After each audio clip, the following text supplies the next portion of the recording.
మాట్లాడతాడని నేను ఊహించాను. ఓ సభ్యతగా మాట్లాడతాడని కూడా ఆశించాను. లేచి ఏం మాట్లాడుతున్నారు అధ్యక్ష? ఎసెన్స్ ఆఫ్ ద డెమోక్రసీలో డిస్కషన్ ఉండాలా, డిబేట్ ఉండాలన్నారు. సంతోషం. డిస్కషన్ డిబేటు వాస్తవంగా ఉండాలా, లేచి మాట్లాడిన ప్రతి మాట అబద్ధంగానే మాట్లాడాలా?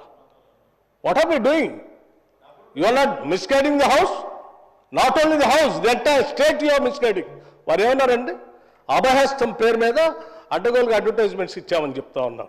సివిల్ సర్వీస్ స్టూడెంట్స్ కోసం మన రాష్ట్రం నుంచి పోతున్నటువంటి విద్యార్థులకి, పేద మధ్యతరగతి బడుగు బలహీన వర్గాలకు సంబంధించిన విద్యార్థులకి, ఇంక్లూడింగ్ ఈడబ్ల్యూఎస్ స్టూడెంట్స్ కూడా ఎవరైనా ఈ రాష్ట్రం నుంచి భారతదేశంలో నడుపుతున్నటువంటి యూపీఎస్సీ ఎగ్జామ్ కోసం డబ్బులు లేకుండా ఇబ్బంది పడతా ఉంటే వాళ్ళకు కొంచెం ప్రోత్సహిద్దామని చెప్పి మేము ప్రిలిమినరీ పాస్ అయినటువంటి వాళ్ళందరికీ, ప్రతి అభ్యర్థి ఎవరు అప్లై చేసుకుంటే వాళ్ళందరూ ₹1,00,000 ఇద్దామని చెప్పాం.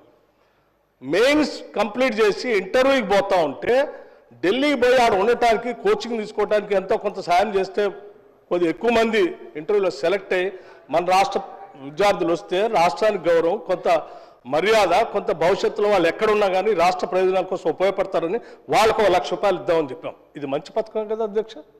Is there anything wrong in this? In the interest of the స్టేటే కదా చేసింది. చేసిన దానికి మీరు 4 కోట్లు చేశారు, 40 కోట్లు అడ్వర్టైజ్మెంట్ చేసుకున్నారు. నేను అడుగుతా ఉన్నాను పల్లా రాజేశ్వర రెడ్డి గారిని, అడ్వర్టైజ్మెంట్ మీరు చూసారా? ఇచ్చామో? ఇది is it not a blanket statement of misguiding the house? Can't do like this. అధ్యక్ష, వారు లేచి ఇంకో ఆయన లేచి మాట్లాడుతూ ఉన్నారు కేటీఆర్ గారు. ఏమండి 30% తీసుకున్నారు, కమిషన్ తీసుకున్నారు అన్నమాట. ఎవరండి 40,000 కోట్ల రూపాయలు పనులు చేపించి బిల్లులు ఇవ్వకుండా రాష్ట్రం మీద 1,00,000 కోట్ల పైబడి అప్పులు చేసి మీరు పోతే వాళ్ళందరూ బిల్లులు రాక నానా బాధపడుతూ రాష్ట్రం కోసం అటు తిరిగి ఇటు తిరిగి సెకండరీ చుట్టూ తిరిగి నానా బాధపడుతున్నారు. మీ పాపం వల్ల ఈరోజు రాష్ట్రంలో 1,00,000 కోట్ల పనులు చేసినటువంటి వాళ్ళ బిల్లు లేక ఏడుస్తున్నారు. ఎంతో కొంత మేము బాగు చేసి కొద్ది సర్ది చేసి ముందుకు పోతా ఉంటే అడ్డగోలుగా మీరు ఈ మాటలు మాట్లాడటం ఇది వాస్తవమా? రైట్, నేను ఛాలెంజ్ చేస్తా ఉన్నాను కేటీఆర్ని. I have challenge KTR. Now you have to prove that what the statement what you made. Otherwise you have to say opposite to this house. He has to make a statement. అధ్యక్ష, నేను అడుగుతా ఉన్నాను, ఇది మీరు prove చేయకపోతే ఈ సభకి క్షమాపణ చెప్పాలి, ఈ రాష్ట్ర ప్రజలకు కూడా క్షమాపణ చెప్పాలి.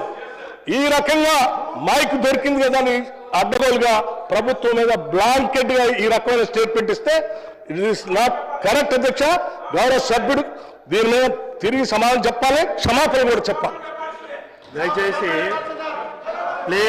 ప్లీజ్ ఇప్పుడు కేటీఆర్ గారు ఏదైతే 30% అనే అనుచిత వ్యాఖ్య చేసినో దాన్ని రికార్డుకి వెళ్ళి డిలీట్ చేయడం జరుగుతుంది. ప్లీజ్. పల్లెరాజేశ్వర రెడ్డి గారు ఓన్లీ 5 minutes. పల్లెరాజేశ్వర రెడ్డి గారు అధ్యక్ష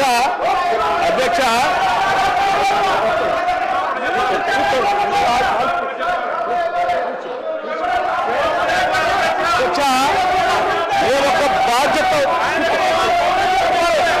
డిప్యూటీ సీఎం గారు మాట్లాడుతున్నారు. సభ్యులందరూ సహకరించాలి. డిప్యూటీ సీఎం గారు మాట్లాడుతున్నారు. దయచేసి అందరూ సహకరించాలి. అధ్యక్ష మేము రాజకీయ గారు మాట్లాడుతున్నారండి. మీరు కొంచెం ఇనాలి కూడా. ప్లీజ్ సార్, మీరు కూడా కొంచెం సహకరించాలి. కూర్చోండి, అందరూ కూర్చోండి. అధ్యక్ష, ఇప్పుడు అక్కడ ఒక గౌరవ ఉప ముఖ్యమంత్రి గారు లేచినప్పుడు మనం కూడా చూసి ప్లీజ్. అధ్యక్ష, మేము ఒక బాధ్యతతో రాజకీయాల్లోకి వచ్చాం. అడ్డగోలుగా మీలాగా రాష్ట్రం మీద పడి బరి తెగించి దోపిడీ చేసుకోవడానికి రాలేదు.